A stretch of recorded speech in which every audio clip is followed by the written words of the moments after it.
I just talked to someone. It's like chest mass delineation surgery. And then like, Hey y'all, I'm gonna call us early. I'm gonna call us to order a little bit early, just because I know we really want to get into our guest speaker. And unfortunately, since I have a chem test, I will be having to leave early. And due to how short the agenda is, I don't think I'll be back before Senate ends. So a couple things that I want to say is that, well, we want to. We have DEI training, which is open for everyone, October 11th from 5 to 7. I think that's what I said. The agenda for that was sent out in the weekly email, and so I hope y'all have seen it. I'm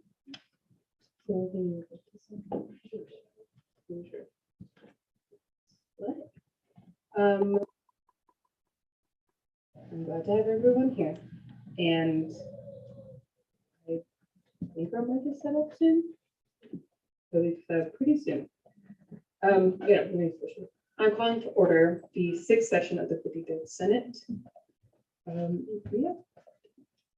Yeah. Alrighty.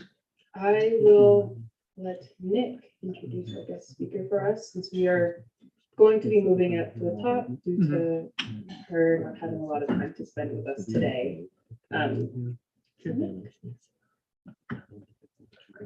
Hello, Senate. I'm so thankful to be able to present this wonderful woman to you. Her name is Polly Baca. She's gone by many different titles in her life: chair, senator, governor, but I just call her incredible because I think that kind of is expansive and all-encompassing. An amazing woman, an alumni of ASCSU, back before ASCSU was called ASCSU officially.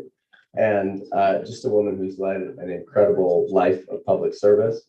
And I couldn't be happier to introduce Polly Baca to you. So please give it up for Governor Polly Baca.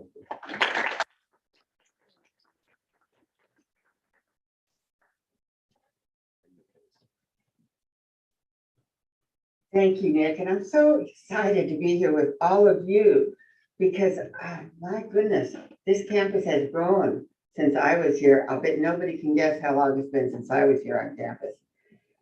I don't know. It was 61 years ago that I graduated from CSU. Can you believe that? And I'm pretty old, but probably like a grandparent. But I'll tell you something, this campus is still important. I could have never, ever had the interesting life that I have led if I had not come to CSU. And I came to CSU as a physics major because I wanted to be the first woman in space. But I didn't get that chance because Sally Ride, I met her a few years later. She was 10 years younger than I was. So I would have been too old, to be the first woman. But I did change my major because of a professor, Dr. Lee Sepkin, who encouraged me to change my major to political science because I got so involved in politics. And you're all involved in politics. Just by being here, you know the importance of getting engaged and participating in our democracy. And what I'm going to do is I'm going to just give a real fast rundown of this amazing life I was able to lead because of CSU and because I was encouraged by a professor to change my major. I'll just start off by saying when I was on campus, I hosted Ted Kennedy here when we were, and I was involved in the John Kennedy campaign because I won an internship from this. In those years, in 1960, they selected 3 women and 3 men. No, they selected 3 Democrats and 3 Republicans statewide to work with their state political party in the summertime. And I happened to be selected as one of the Democrats statewide and work in the John Kennedy campaign, which was exciting. But let me just share with you that while I was here when I started CSU, men outnumbered women 7 to 1. I was, as I recall, as a freshman, I think I don't even recall meeting another Mexican American on campus. When I graduated in 1962, there were, out of 1,000 students, there were 7 Latinos. And men still outnumbered women. I'm not sure if it was 7-1, but at least 6-1. So it was a little bit different on campus then, right? I can tell just by looking at all of you. So I'm so excited about that because, those are the things that indicate the changes that happen. But when I graduated from college here, in those days, women could only really were either secretaries, teachers, nurses, airline hostesses. They really didn't get a chance to do much else. And I was offered a job as a secretary in the governor's office. And I didn't really want to do that because I wasn't much good at that. But because I got involved in the John Kennedy campaign, I met some folks that when a job opened up in Washington, D.C., I was called and asked to interview for the position. And so right out of college, I became the editor of a labor union newspaper in Washington, D.C. at 21 years of age. When my boss interviewed me, he said, "Do you mind if we say you're 24 instead of 21? Because, my board doesn't know that you're that young." So I got this opportunity that I would have never had it not been my getting involved in that campaign. So that's what I'm talking about. When you get involved and get engaged and you network, you never know what's going to happen. So I worked for the labor movement for about, I think it was 4 or 5 years when I was recruited to work for the Lyndon Johnson administration as a public information officer for what at that time was the White House Interagency Committee on Mexican Americans. I was a public information officer, and all kinds of things were fascinating. And I got to meet all kinds of interesting people. Any of the folks that you might, folks like Cesar Chavez and Dolores Huerta and some of the other folks. In 1963, I got to go to the March on Washington with Martin Luther King. I never got a chance to really meet MLK, but I remember being in the audience and it was amazing, his ability to inspire people and get us all excited. So it was, so after working with LBJ, I was then, because I worked in the Kennedy campaign, I was pretty involved with the Kennedys. And when Bobby Kennedy announced for the for the presidency, I was recruited to be the deputy director, the national deputy director of Viva Kennedy. So I was sent from Washington, D.C. out to Los Angeles and worked in Los Angeles for Bobby and was with him when he was assassinated, which was very tragic. I wasn't that far from him. And that caused me to leave Washington, D.C. I couldn't handle it. I was so upset. And it was probably one of the most tragic things in my life. And I decided I would never be involved in politics again. Never say never, because you never know what's going to happen in your life. But I had actually given up on politics. And then I decided, I was went to work for, I was going to go work for Cesar Chavez because he was a friend. And I told him, because he was our co-chair out in California, and I told him that I was going to I was going to go work for him for $5 a week to help organize farm workers around the country. And I fully intended to do that when I was pulled aside and said, no, we need you to go help us with this new organization we're starting to help Mexican American urban areas to do the same. We want to do the same thing for urban Mexican Americans or Latinos as Cesar is doing in the rural areas. So after twisting my arm, they persuaded me to go work for what became the National Council of La Raza, which is now called Unidos. At that time, it was the Southwest Council of La Raza. So I went to work there and we held a conference where President Lyndon Johnson, Vice President Cuba Humphrey, 4 cabinet secretaries, and the head of OEO all came to listen to the problems of Mexican Americans. We had our conference in El Paso, Texas. That had never happened before, and it's never happened since. So I got to participate in that. And then Bobby Kennedy announced for the presidency. No, wait a minute, I'm going backwards.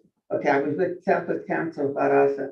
And then when I got married I married my colleague, my coworker. Yeah, it's terrible when you fall in love. All kinds of things happen, but, I shouldn't tell you this, but I guess I will. Should I do it? Should I tell him? And I don't even think Nick knows this. I might. You think you might? When I went to work for the Southwest Council of Los, it was the very first time they had ever received money from a foundation for Latino organizations. They funded, the Ford Foundation funded both the Mexican American Legal Defense and Education Fund, which was one, and then us, the Southwest Council of La. They hired a gentleman out of California to be the executive director, and then this young priest from San Antonio, Texas, who had been the head of the Bishops' Committee on the Spanish speaking and led the Texas wing of the Poor People's March in 1968. And I had not met him before I went to work, but I had been, I knew that he had left the church because of an argument with his archbishop over his involvement with the Poor People's March. He'd gotten so involved that his archbishop called him back to Texas and they had a big fight, and so he left it. When AWOL went to work for the Southwest Council. And then I was hired. And we were working around the clock. Our boss decided to stay in San Francisco, and we had 2 secretaries and a bookkeeper. Now you tell me what's going to happen when you're working around the clock, literally, because we were running all over the country organizing, coast to coast, north to south, and we were meeting in different parts of the country, meeting with new organizations, trying to organize Latinos around the country. Now, what's going to happen when you're working around the clock? Any ideas? We fell in love. You're not supposed to do that. Because he hadn't actually gotten permission to leave the church. Ooh, that's not what you do. He said, well, the real bad stuff was that he said, well, we can't get married because I haven't told my mother, but why don't we try to have a baby? If we could have a baby, then we can get married. Stupid me. I agreed. Dumb. But I did get we did get married, but we got married secretly. And I had my daughter, but we had it, it was just constant difficulties. But what I want you to know is that it was there was this big scandal coast to coast about, did you hear that Polly Baca and Father Barragan got married? Oh, no. Yeah, they got married. They what? They got married. Yeah, and now they have a baby. They have a baby already? Yeah, and now she left him. She left him. Pobrecita Polly, she can never, ever overcome this. She had a great political promise career. She can never overcome this. She is politically dead. My political death was declared in 1971 when my daughter was born. I still got, I believe them. I really did. I thought that I was politically dead. Don't do that. When have any of you ever made a mistake? Not as bad as I did, but any mistakes in your life? Yeah, y'all kind of not sure to really confess them. Don't worry about it. We all make mistakes. I mean, if nobody had made a mistake as big as mine, but then when what happened was that I came back home to Colorado and I moved into this district, and I just, I couldn't find a full-time job. So I was doing I was a good writer. So I was doing consultant work. And then after, I don't know, I guess I've been here about a year back home. I came home in 72. So this is 70. Well, no, it was 2 years I've been home. Because in August, before the 1974 election, I was, the person that had gotten the nomination for state representative in my district had to pull out because he got a job in Northland. And so I got a telephone call from a reporter that said, Polly, I just talked to the vice chair of the Adams County Democratic Party and asked her who she thought was going to run for state representative for that open slot for the nomination. And she mentioned three Anglo men. And then she said, you might consider running. So are you going to run? And out of my mouth came, yes. Hung up the phone. I said, what the hell did I just do? I had no plans to run. It was not something I had dreamed about, or I thought that I was going to work hard in the political process and maybe someday help elect somebody to office. I had no idea that I would become a candidate, but I knew how to run campaigns.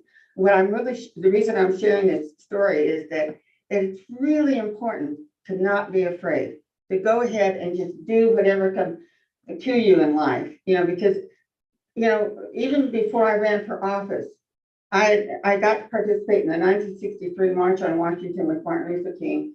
Then I got to be with Bobby Kennedy, and then I got to, I was working at Watergate in 1972, my last job before I came home. Any of you remember Watergate? You heard about it? I was there the first night they broke in. I wasn't there when they got caught. I was there because I worked these crazy hours, because this was during the time my husband and I were separated, and I had my baby in Denver, and my mom was helping me take care of her, and I was working around the clock. So in order to just survive, I had set up the very first office for Latinos for any political party. And so I was running all around the country, encouraging people to become delegates to the national convention, and Latinos, and so I just happened to be there one night, and if anybody's interested, I'll talk about that during questions and answers, because I really want you to ask questions. And so then after that, I came home and I ran for office. I got elected. When I got elected to the State House of Representatives, it was a vacancy committee comprised of about 50 people, precinct committee people in that district, because it was vacancy. So there had never been a woman from Adams County elected to the state legislature. And there had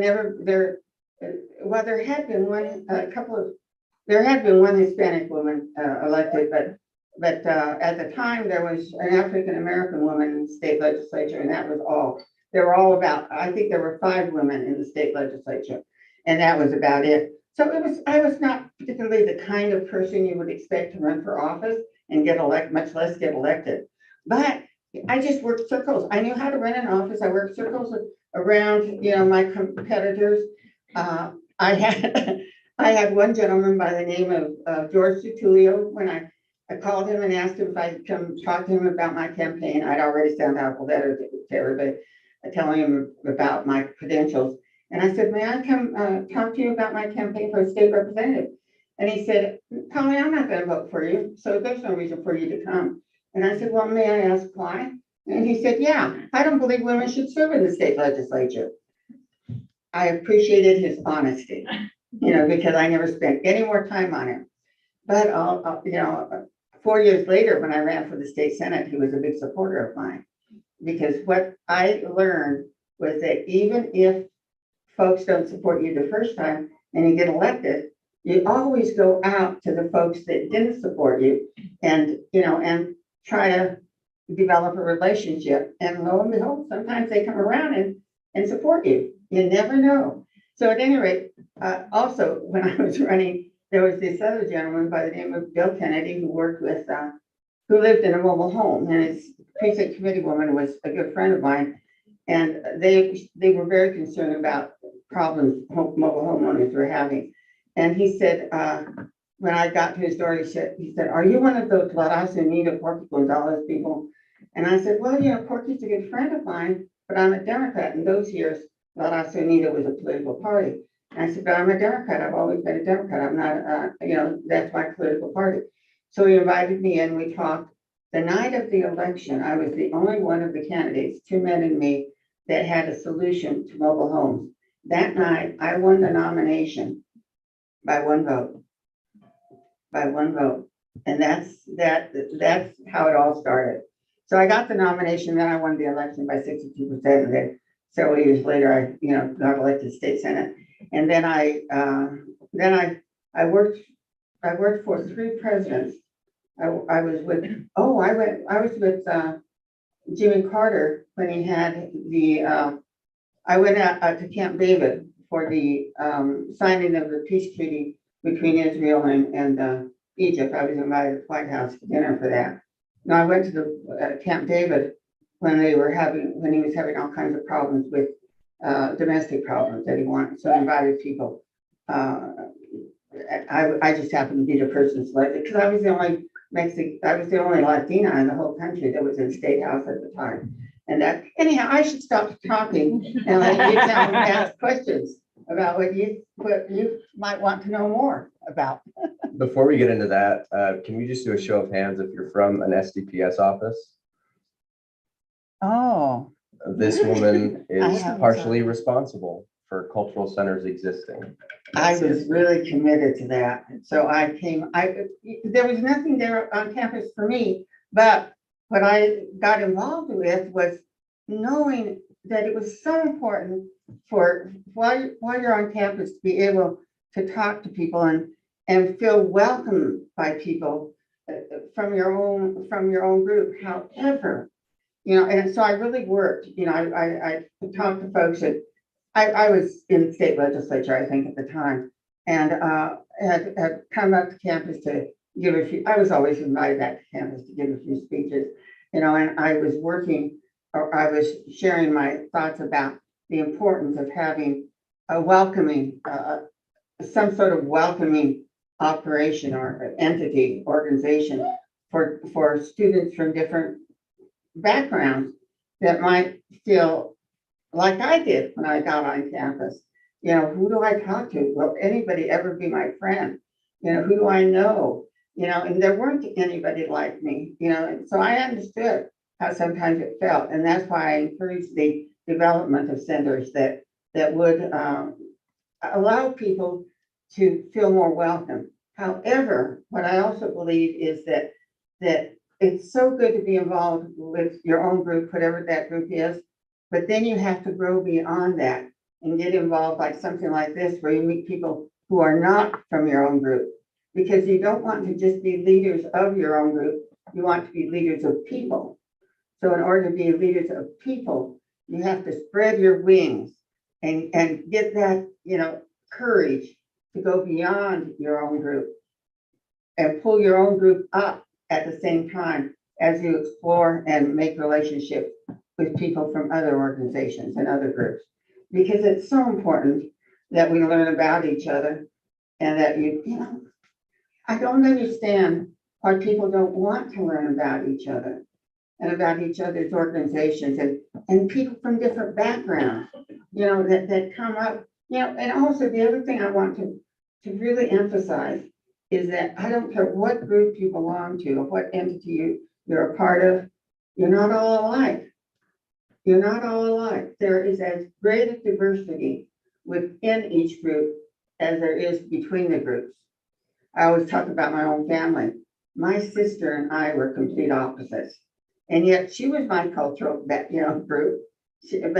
But we, Fernie and I were just different. I'm an introvert. You wouldn't guess it, but I am. And she was an extrovert. And she was an educator. I got involved in politics. She hated talking to large groups. I love it, and we just have different personalities, different interests. And so within each group, even within your own, think about your own family. Are you exactly like your sisters and your siblings, your brothers? Nah, there are differences, aren't there? So why would we assume that people from any particular ethnic or racial group all believe the same thing and all felt the same way? We're each individuals, but we do have those cultural needs and alliances. That's why it's good to have, groups that help you understand yourself. And that's why I supported the diversity groups. And I think they're so important. Does that make sense? Does that make sense? I'll bet some of you have felt the same thing. Any other question? We do have time for a couple questions. If anyone has some. Or do you want me to just, okay. Hi, thank you so much for coming. Thank you for all that you've done throughout your life and being here today and being such an incredible woman. My question is what advice do you have for other women in politics and people with other marginalized identities and how they navigate the political field. You know, what I think is so important is that you live each day to the fullest. Each day, learn as much as you can, study as hard as you can, meet the network, meet other people. You never know what's going to happen in your life because you always prepare yourself for that moment when somebody calls and says, will you do this? Because I will always want you to say yes, even though you're scared to death. You know, when I got that call from Washington DC offering me that job, I was living at the co-op house. It used to be a house for low income women. And I got the call. I don't know why I was there at noon because I was usually not there at noontime. I was always someplace else. But I got the call and they said they wanted me to go for this interview for this first job. I hung up the phone and I started to cry. And my house mother came to me. She said, Polly, what's wrong? And I said, well, I just got this call to go interview for this job in Washington, DC, and I don't want to go. And she said, well, honey, you don't have to go. And I said, no, you don't understand. I have to go. And if I get the job, I have to go to Washington, DC. And I somehow knew. I mean, what if I would have said no? I would have never experienced this amazing life I was able to live. Someday you'll have to Google me and you'll see how amazing, some amazing experiences I had. But, I said yes. So my memoirs, the title of my memoirs is, I Just Said Yes. And that's all it took. Just say yes when opportunities presented. Even though you might cry yourself to sleep. I did when I went off to DC every night for 3 months. I thought, these are people from the East. They don't know who people are in the West. In Colorado, they all thought we still rode horses to school. They did. They didn't know that they thought we had kangaroos. It's just weird, their perception of us back in the 50s, 60s. I thought I'll never, ever get close to anybody. I did.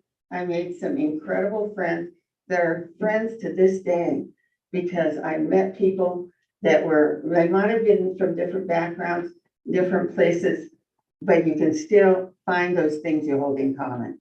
And it's exciting. Your life can be so exciting. So just say yes, okay? Time for one more question.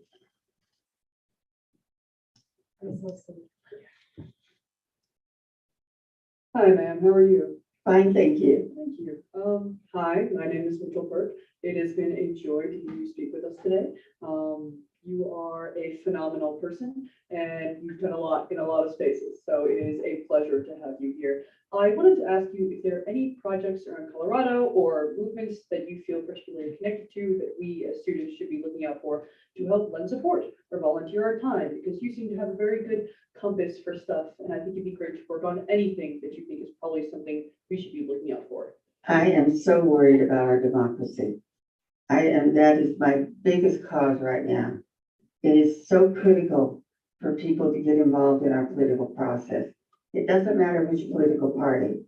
What matters is that you get involved and you demand honesty and transparency and hard work. Because our democracy is really tottering right now. There are people now that want to be dictators. I don't think they ever read our Constitution. I don't think they ever got a history course about how we ever became the country we are. They don't know who we are, and they're in positions of power, and that's scary. So it really is critical that every single one of you get involved in our democracy. Just go to the meetings, and then volunteer. If there's a candidate you like that you believe is honest and cares about our country and cares about who we are as a people, help them. Help elect good candidates. I really have been impressed with the leaders we deserve. The organization that was started by Doug. Any of you know that? Or it was started after one of the shootings. Anybody can help me out? Doug, what is Doug's last name? He started the people we March for Our Lives. March for Our Lives, yes. And now what's the organization he started? It's people, leaders we deserve. call leaders we deserve. I mean, he's only 23 years old. Of David Hogg. David Hogg, that's who it is. David, I conflated those two names, didn't I? David Hogg is his name. But anyhow, he's no different than any of you. But the critical thing is that if you really care about something, just get involved and help our democracy succeed. And help elect people who are just on, even if you don't agree with them. They'll tell you the truth. They'll be honest. And, you know, most politicians that I've ever worked with, and when I was in the legislature, if you broke your word, you were out. You know, it was really about, you know, your word was your bond. And if I said I was going to vote for a certain way, if I changed my mind, my job was to go back to the person I had told I would vote a particular way and say that I had changed my mind and why. We have an obligation to be honest with each other and transparent and forthright. And please, please, please get involved and engaged in our democracy. Okay? Thank you so much. Thank you. Can we give a round of applause for Polly?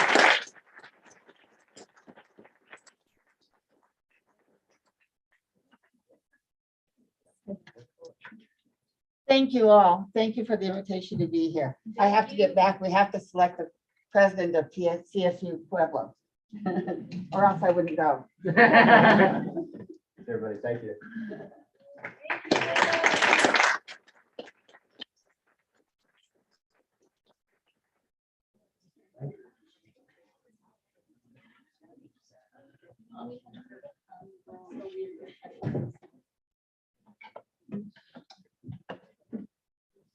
Awesome. So for anybody else who had like questions for Paca, I'm sure we can ask President DeSalvo to send out her maybe contact information like email or something like that. So if you have any other questions, you can reach out to her and ask her. So now we will move into the Pledge of Allegiance. So for anyone willing and able, please stand as we say the Pledge of Allegiance.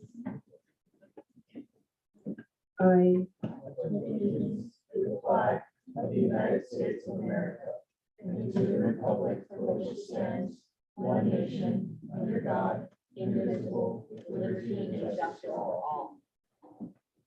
Great. So now we will move into the land acknowledgement. Colorado State University acknowledges with respect that the land we are on today is the traditional and ancestral homes of the Arapaho, Cheyenne, and Ute nations and peoples. This was also a site of trade, gathering, and healing for numerous other native tribes.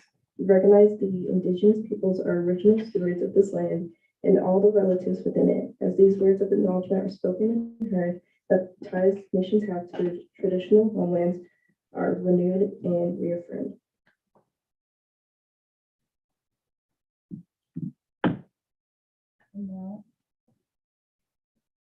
And now for any new senators or associates being sworn in, please come up to the front and I'll have the Chief Justice administer the oath.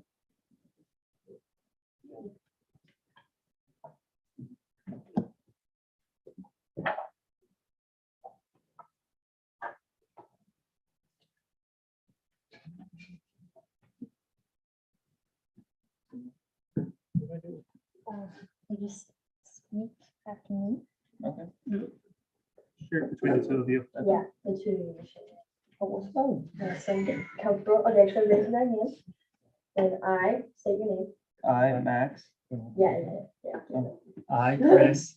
I, Max. Do solemnly swear Do solemnly swear. Do solemnly swear. to defend and uphold To defend and uphold the rules and regulations the rules and regulations set forth by the Constitution set forth by the Constitution of the Associated Students of Colorado State University. of the Associated Students of Colorado. Sorry, Yeah. Colorado State University, Okay, good. And will rightfully perform and rightfully perform the duties of my office the duties of my office to the best of my ability. to the best of my ability. Congratulations.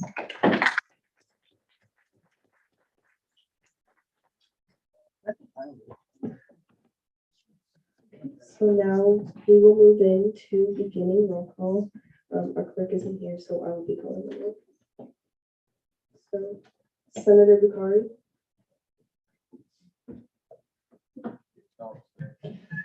Here. Chair Kelly. Senator Van Towson. Associate Lux. Here. Senator Barrett. Senator Cole Johnson. Present.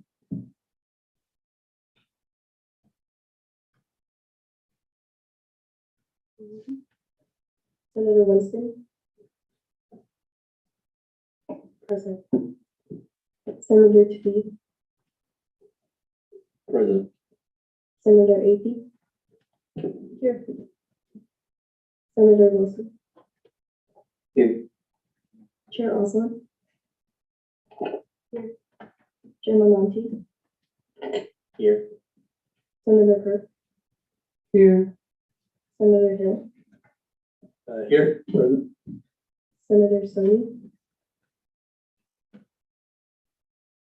Senator Milquire. Senator Schumer. Present. Senator Chacon. Here. Senator Snyder. Here. Senator Taylor. And Chair Taylor, sorry. Here. Senator McAllister Johnson. Here. Chair Trump. Present. Senator Davis. Here. Senator Frisky.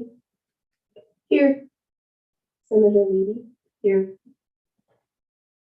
Senator Reese. Here. Associate Rivera.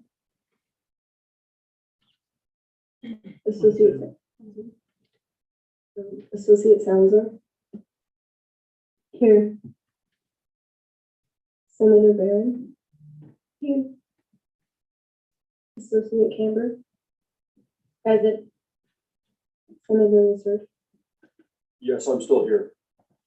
Associate Alvarez. Here. Associate Halverson. Senator Pickering. Associate Yakuski.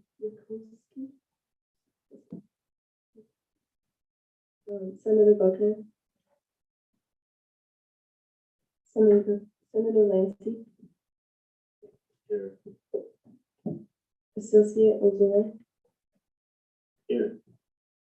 Associate McGinn. Sorry, I said that wrong. Here. Associate Miller. Here. Associate Myers. Here. Associate Burge. Here.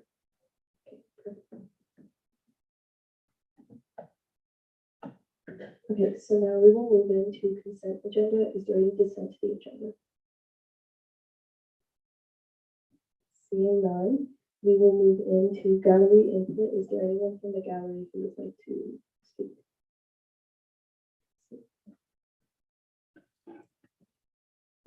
I just want to do a really shameless. Please do speak. Thank you. Just want to do a really shameless plug, which is why this is a gallery input, because it's not related to my role as an associate senator whatsoever. I work with the FOCO Vintage Market. It's a group of collective of vendors who sell vintage clothes.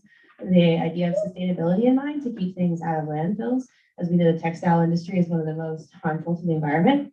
And I just want to let you guys know that we're moving into a brick and mortar shop in Campus West. Hopefully by the end of October, we'll continue to do pop-up events around town. But if you're interested in really awesome, unique fashion and sustainability, as soon as I know more, I'll let you guys know. But I just want to let you know that you have an awesome way to support small business, sustainability, and really unique fashion. And I'll let you know more as I know more. Thank you. Is there anyone else in the gallery who wishes to speak? Seeing none, we will now move into executive reports. Can I have all members of the executive branch who wish to speak, please come down.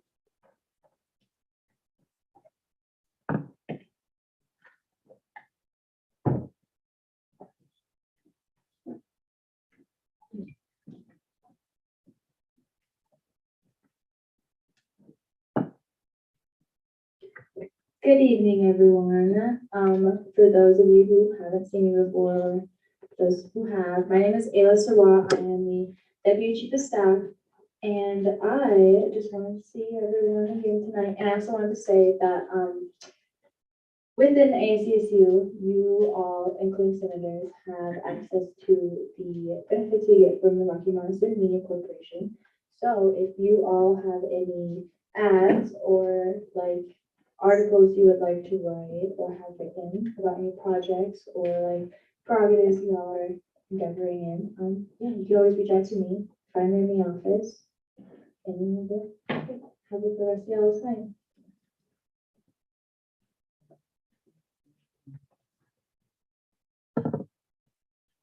Hello, party people. My name is Alex. I use the he series of pronouns. I am the ASCSU Vice President. I'm primarily doing updates for other departments. Hayden, who is our Director of Environmental Sustainability, is not here because it's her birthday. But she wanted to share that this Sunday, October 8th, from 11 a.m. to 1 p.m., they're doing a park cleanup at Lee Martinez Park. Gloves and trash bags will be provided. Please wear things that you are okay with getting a little dirty. They had done a park cleanup for Lee Martinez Park a few weeks ago, and they were not able to get everything. So if you're interested in going out to that, feel free to email her. That's Hayden Deason. Another event coming up is next Friday. It is Festival on the Oval from 10 to 2. In order to have a booth, we need to have it be interactive. So we're trying to do a registration rocks event where we paint rocks and then also register students to vote. So like I said, that's next Friday, October 13th from 10 to 2. Is anyone interested in volunteering?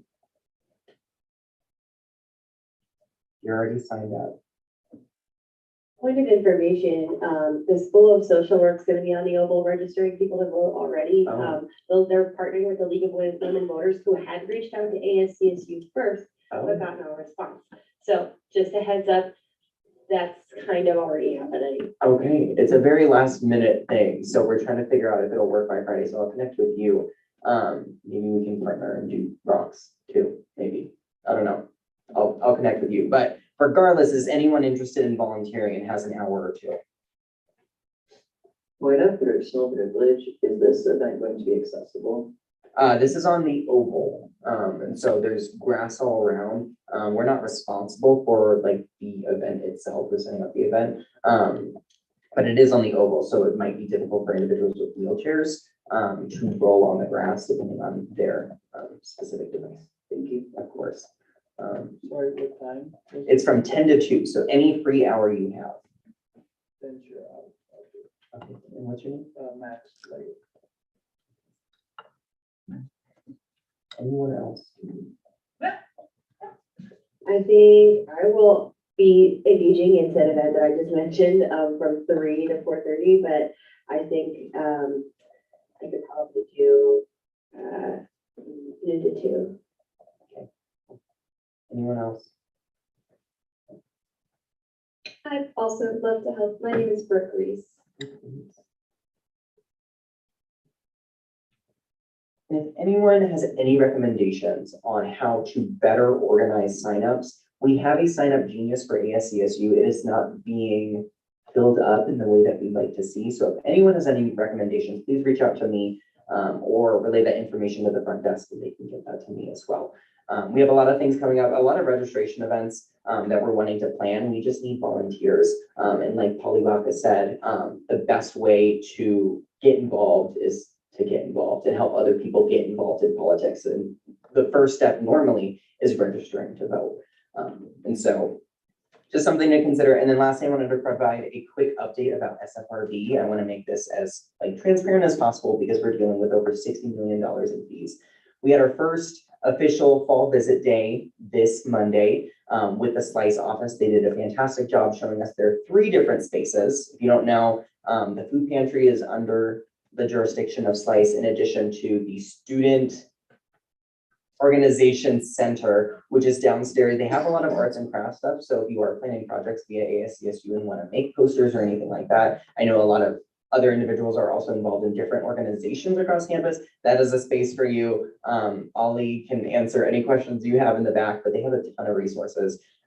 Next week, we are getting presentations from campus recreation and athletics. I know athletics is something that's often highly talked about when it comes to fees. So if you are interested in attending this meeting, it is Monday from 4 to 6 p.m. Please reach out to me and I can send you details about location and all that. So with that is my report. Thank you so much.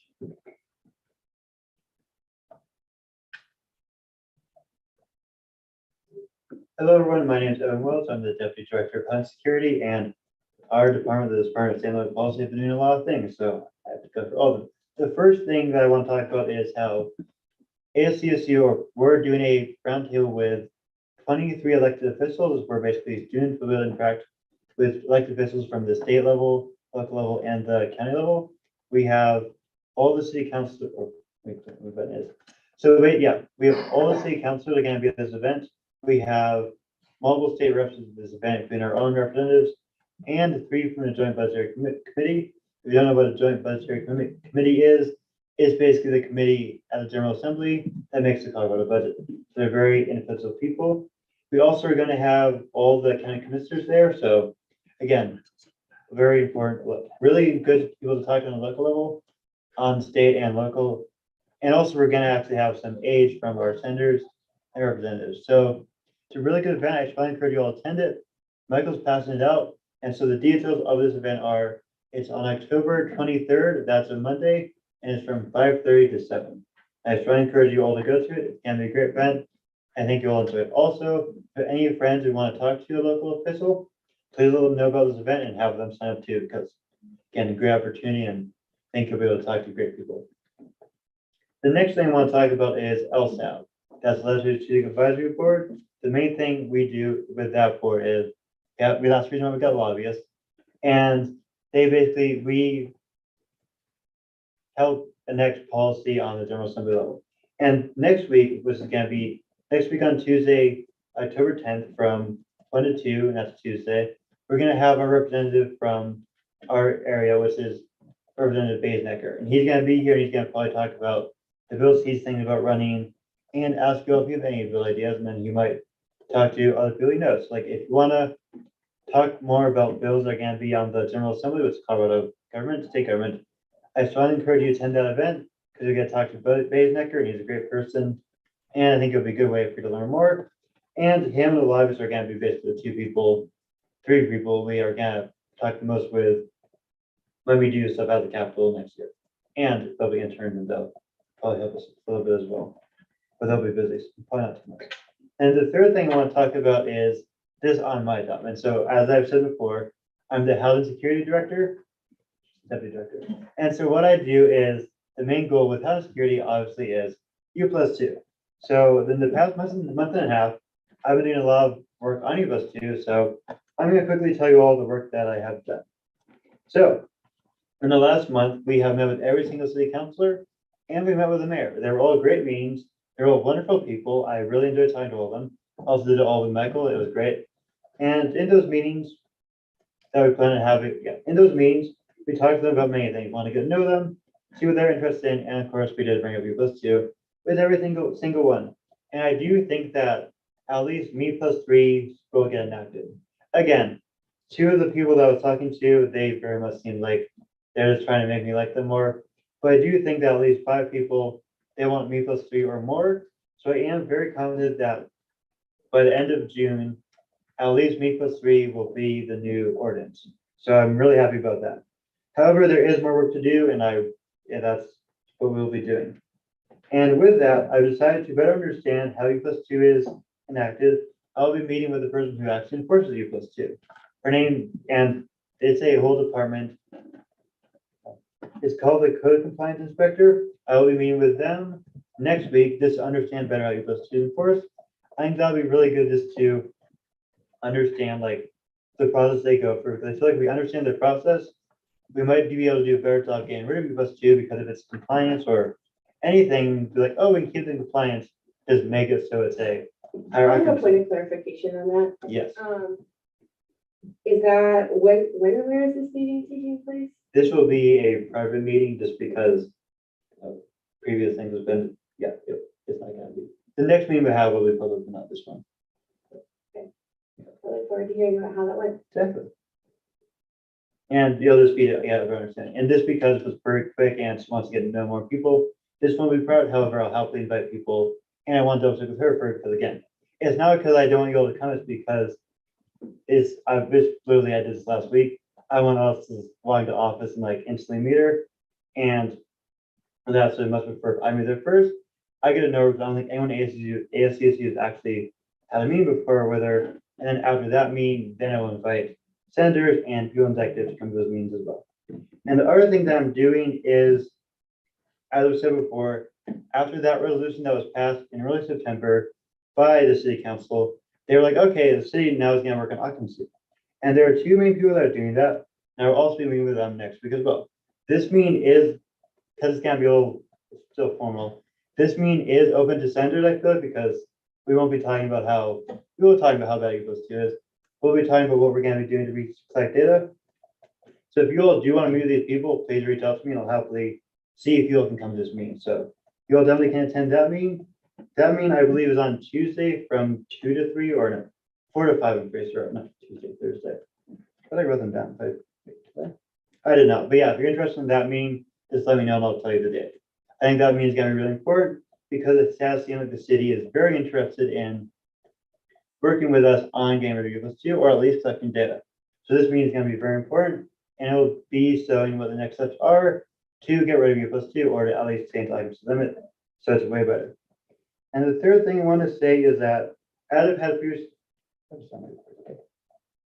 because the city is working on occupancy and has a history of dragging their feet when someone else is doing something regarding the occupancy, this has happened 2 times before. One time when we created the ballot initiative, the city found out about that and they stopped all work they were doing U+2.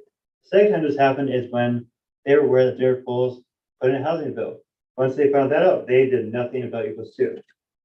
Because of these 2 cases, and because of the relation I've now built with city councilors, and when I'm building with other people working in city government that are working on occupancy, I strongly encourage you not to want to sue the city on U+2 yet, just because I feel like if we did do that, they would simply drag their feet and see what happens. They'd be like, oh, because they have done this 2 times before, like, oh, other people are looking at this matter. We are no longer like U+2 until it's resolved. So because they have done this 2 times before, I don't want them to do it a 3rd time. So I try to encourage us not to try suing them just yet, because I do think they will get rid of it themselves. However, their deadline is in June. If by June they haven't done anything, I will happily talk to you all about considering suing them. But I don't Point think- of information, I just want to clarify. Yeah. That there are no moves made to sue the city. We are just actively keeping an eye to and ear to the ground for anyone who meets criteria to take a Supreme Court stance that will move long beyond this process. And it's just to make sure that we have something lined up if come March, we need to start setting up moves if they have not adequately done so. And so just, I want to reiterate that, yes, we should move aggressively and keep pressure on this issue. However, right now, there's no moves to do that in the works. We're just kind of keeping an ear to the ground and trying to see if that's an avenue that can be followed. It does have to be, I understand, it has to be handled delicately. And we're just making sure that we have extra cards in our pocket. That's all. Yes, and again, I do think that's very good, but I feel like now that we need to do less work, but I feel like we shouldn't be announcing the Senate every single week.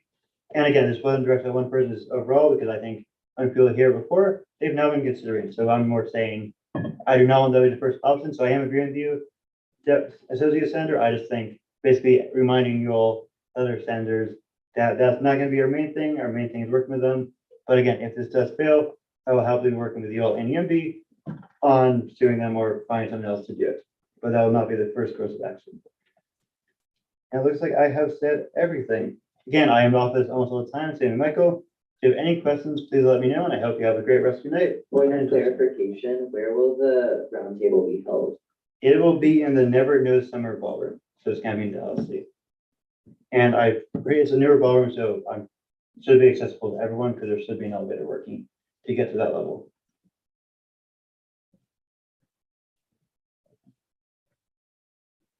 So thank you. So now we will move into judicial reports. Is there anyone from judicial who would like to report?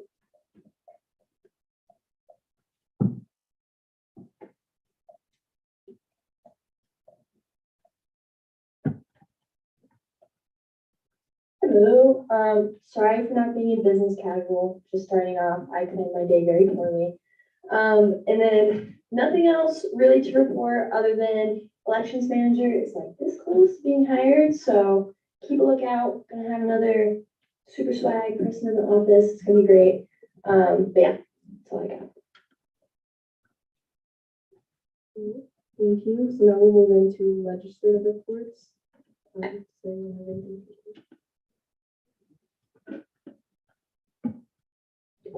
Okay, so for my legislative officer report, I just want to let you all know that next week, as well as the week after, from probably 5 or 5:30, I will be having a presentation in the conference room back there, in which I will go over basically the parliamentary procedure as well as how to write bills.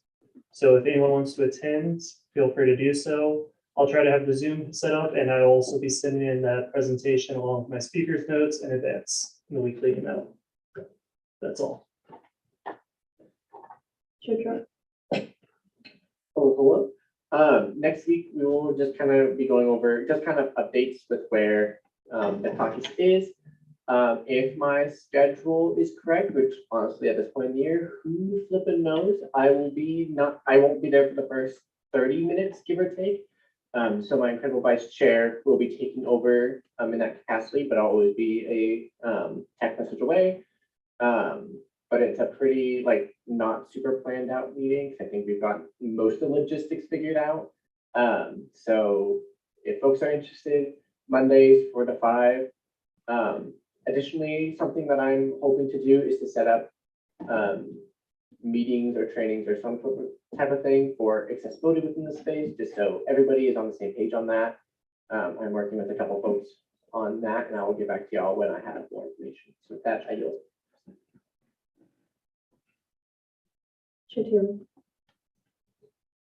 Come to committees, please.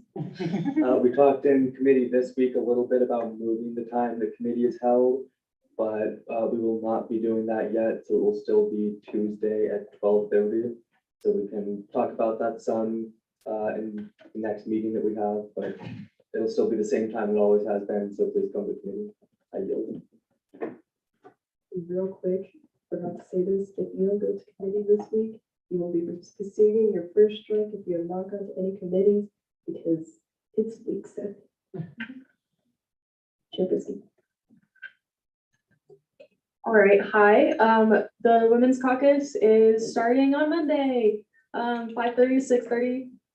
It's not just for women, it's for anyone who interacts with gender, so everyone. So show up, please. We're gonna be setting norms and kind of getting some goals and some feelers out on what everyone wants to focus on. And so, yeah, I'm gonna buy some snacks, so free food. Thank you. Y'all should come to committee. Just a little bit of an echo chamber, and also I will not be, there's a fair chance I will not be here for my committee this Friday. It will be led by my vice chair, so be nice to them.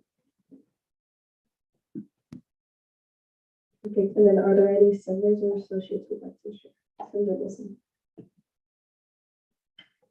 It has been brought to my attention a breach of contract between the Rocky Mountain Student Media Corporation and ASCSU. According to the RMSMC Code of Ethics, which is present within the contract and must be followed, no staff reporter may hold a position within ASCSU. As a staff reporter for Rocky Mountain Student Media Corporation and a senator for ASCSU, I myself am walking evidence of this breach in contract, as are many others, including senators in this space right now.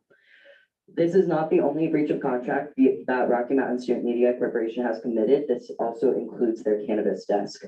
With this information, the Vice President of Student Affairs is to create a meeting of conflict resolution within 5 days of receiving this information. And Rocky Mountain Student Media Corporation has 5 days to accept the meeting and resolve the issue.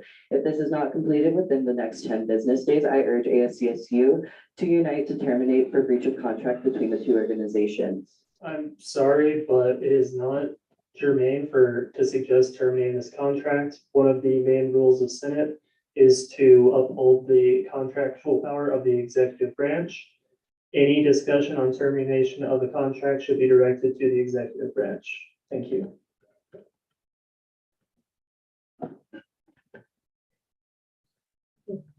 Next we have Senator Kerr.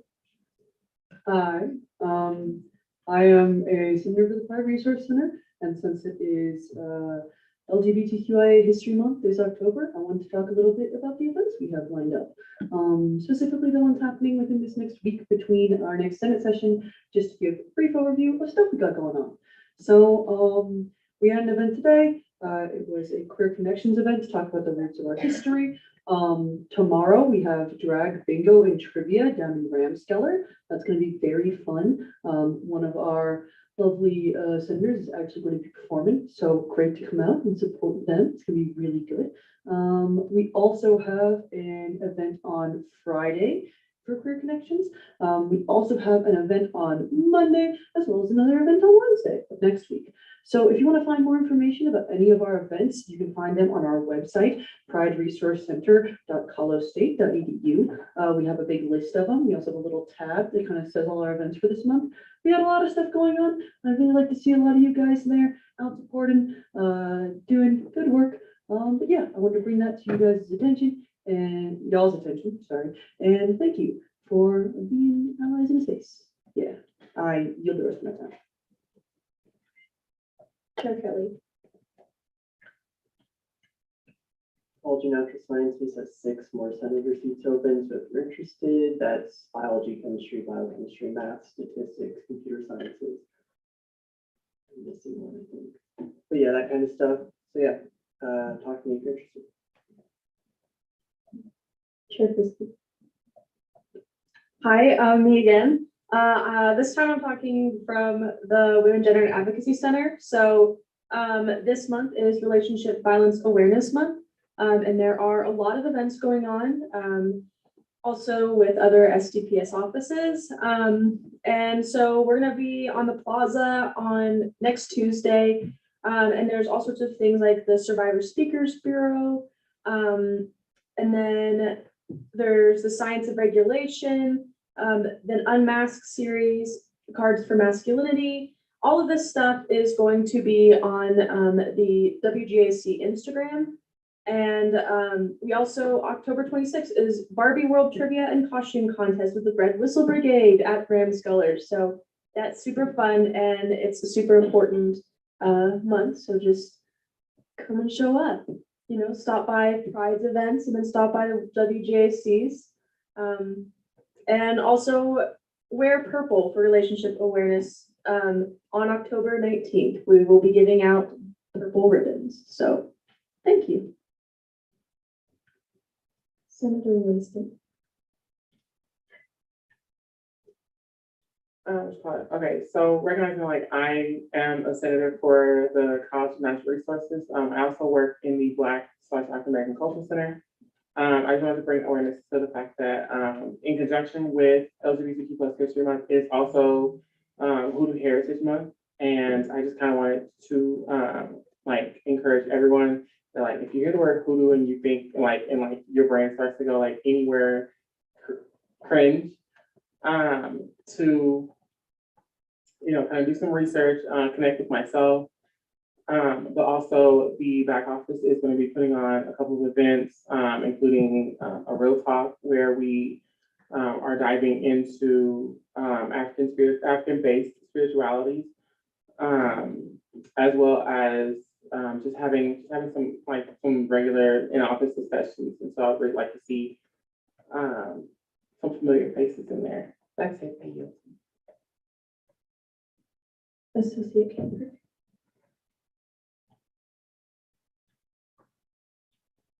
Okay, so I wanted to share with y'all, City Council had a meeting. Their meeting last night was really incredible. There was an amazing turnout of a lot of people in regard to housing. Every housing interest group in Fort Collins was there. We got to see a really kind of interesting unification of a lot of different types of groups. The land use code was passed, And some people can see that as it's not necessarily good or bad. There's kind of challenges that come with the changing and increasing density in certain parts of the city. And last time the land use code was changed, there were forces that have reversed it. So there's kind of a lot going on with housing that's going to continue to be changing and all the time. And I just want to make sure that it's clear that there is what is done towards U+2 as ASCSU.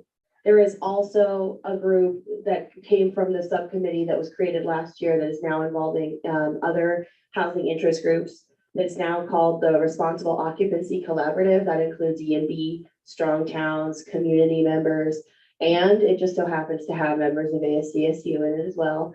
And then there are some actions that have been taken on part of individuals, such as a cease and desist letter. And so I just want to make sure that everyone here understands that there's a degree of separation between actions that are happening with U+2 to make sure that we're preserving the relationships that ASCSU has built and that we're honoring that. And that, and if you're interested in getting involved, there's different levels and layers to how to do that. If you want to be kind of networking more with city council and you know, shaking hands and building those relationships, I would definitely attend some LSAB meetings or reach out to Evan. And then if you want to work more with community members who are housing interest groups, with the Responsible Occupancy Collaborative, we're working on getting a big meeting set up here soon with all the housing interest groups. And then if you want to act as an individual actor, as just an individual, as a voter, as a taxpayer, as a citizen of Fort Collins, you're of course welcome to do whatever you want in that capacity. But if you want some advice or guidance, I would happily keep my door open. And so I just wanted to make sure that it's understood that there are multiple avenues for tackling this issue, and that is strategic and intentional. And whatever your interest level or whatever way you want to help tackle this issue, there is a place for you in that. That's all. Thank you. Are there any other senators or associates who would like to report at this time? Seeing none, we will move into confidence business. So could I have the parliamentarian put 2 hours on the confidence call? And then we will move into the ratification of the LSAB members. So I'd like to formally appoint Senator Reese to join LSAB.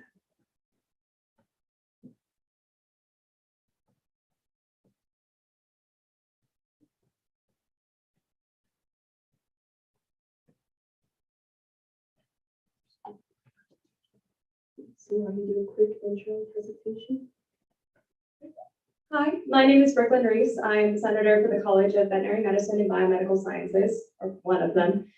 I am heavily interested in being part of LSAB. I think it's where I could best use my personal skill set within ASCSU as a first-year senator. I want to represent the identities in which I identify with, as well as best incorporate how I could represent other people. Thank you. And now move into questions. The first is Parker, Chair Trapp. Well, hello, good evening, good to see you up there. How do you plan to uphold the university and ASCSU initiatives of diversity, equity, and inclusion?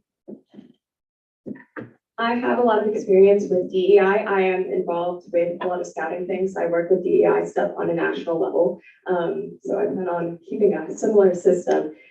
It's just important to converse with as many different types of people as possible. And that's my primary plan. As a previous member myself, I know that LSAB has struggled with keeping the Senate informed on what policies LSAB officially adopts. How will you ensure that the Senate is informed on the policies that they adopt? Again, I think communication is a very powerful tool. Word of mouth, #1 tool set for sure. So it's just a matter of communicating with my fellow senators.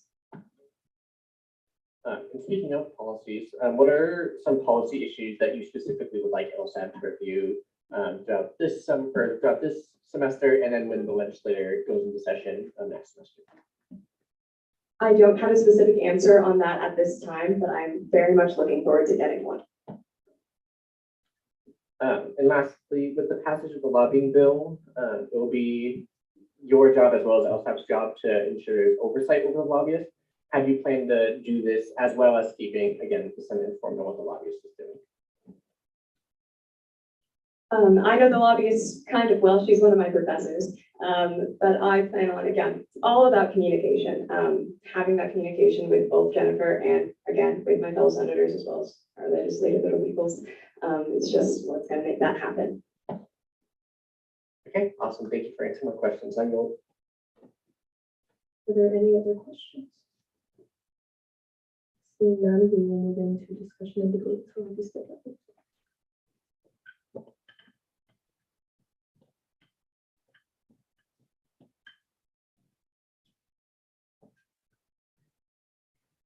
Okay, so we will just start discussion and debate with the first race placard.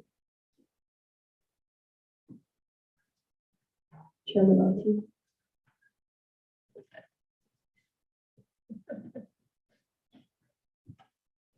Hello, everyone. I definitely feel like Reese is definitely a qualified individual for this position. From what I've seen, they definitely do keep DEI in mind whenever they are doing their job, or they have been a consistent member of meeting my committee. And this is what I'm just gauging off of them from what I've gleaned from our few brief moments. But honestly, I feel like she is very capable of handling this position and would be definitely more open to just let us be informed about what's going on in LSAB and all that stuff.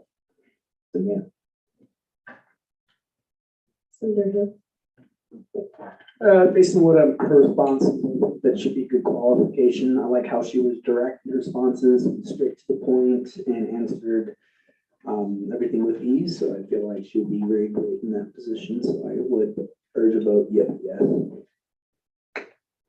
When we're speaking to the microphone, can we try and keep it in interest of between the facing the microphones, because when it runs, it is really hard to hear. Thank you. I'm sorry. Chair Kelly. Motion to exhaust speakers list. Second. Okay, all those in favor say aye. Aye. All those opposed say nay. Abstentions? All right, this passes. Next we have, next we have Associate Camber.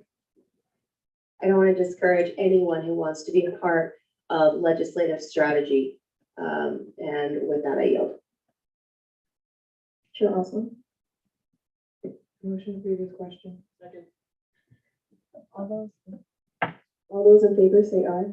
Aye. All those opposed? Abstentions?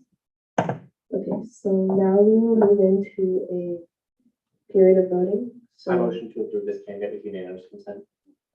is there any dissent? Seeing none, this candidate is approved.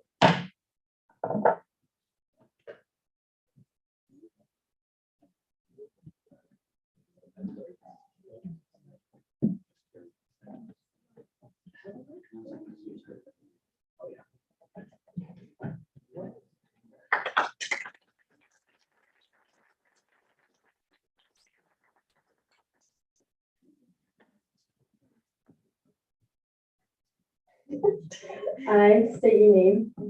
I, Brooke Reese, Do solemnly swear do solemnly swear to defend and uphold to defend and uphold the rules and regulations the rules and regulations set forth set forth by the Constitution by the Constitution of the Associated Students of Colorado State University, of the Associated Students of Colorado State University.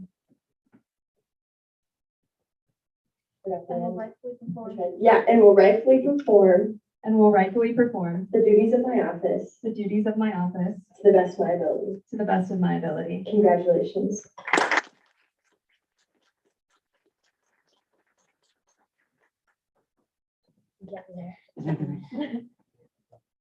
Awesome. So now, seeing that we have no new business or old business, we'll now move into ending roll call. I should use beginning roll calls, ending roll call. Second. And will you amend that for people who came in late? Oh wait, I might have missed you. I'll do it, yeah. Okay. Perfect. So all those in favor say aye. Aye. All those opposed? Abstentions? This passes. Now we will move in to to committee reports. Are there any committees who would like to report? Chair Taylor. I believe once again, we don't have any legislation, so it's gonna be a quick committee meeting. So if you just wanna come and get some time, we can talk about bills and Senate and anything you want to talk about. But please come to committee because you have to come to committee. I yield. Chair Lewandowski. Go to committee. Also go to all the events that were previously stated by all the other officers. These types of events really show that you support the community and the BS officers. Plus, they're fun. So yeah, I yield. Chair Osler. Sorry for your abrupt cancellation yesterday.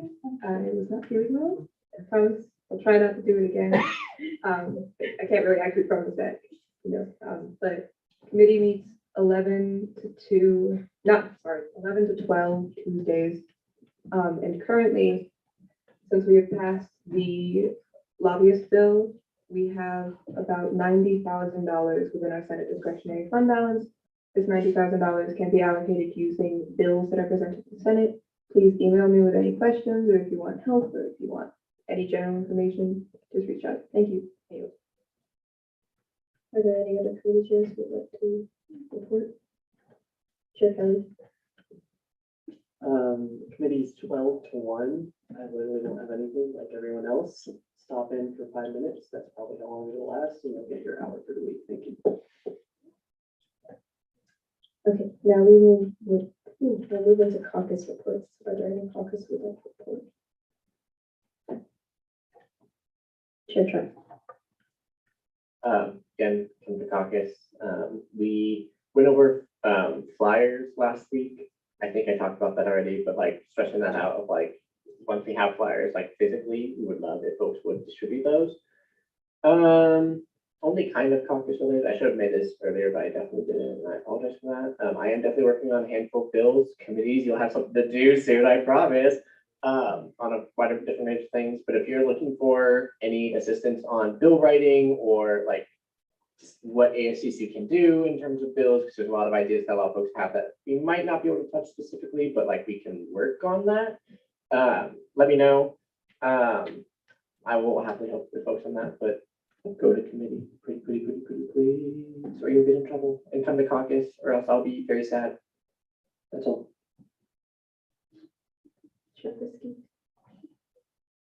I said pretty much everything I needed to say before, but if you have any friends or know people, or you're in like a women's studies class, hey, just like shamelessly plug the Women's Caucus. I am begging. Thank you. Cool, and with that, we will adjourn. Thank you.